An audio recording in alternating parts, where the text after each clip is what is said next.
whenever we talk about something like technical mastery, you're never finished. It's never like, oh, I've got my technique and it's just this.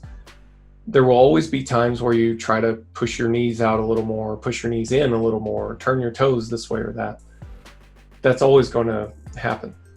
So as you build this higher resolution image, what we notice is that with lighter weights, easier sets, you will be able to adhere more closely to this idealized version of your technique. And then as the weights get heavier, there will often be some kind of a breakdown. I don't think most of those breakdowns are worth panicking over.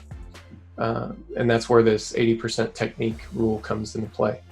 Once you have technique that is a quality technique, you have this technical model to a reasonable degree, what you're looking for when you're assessing technique is the technique 80% perfect or better?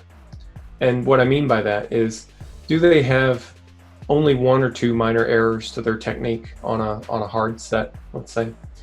And if yes, then that's fine. Of course you try to fix it, you try to make it better, but you don't panic over it. You don't reduce the weights or anything like that.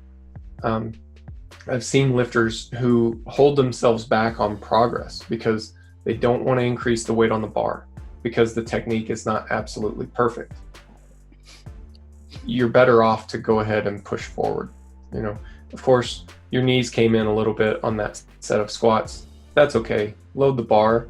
Try to not let your knees collapse. You won't be able to at first, but this is a long-term thing. Eventually, you get to where you can correct this.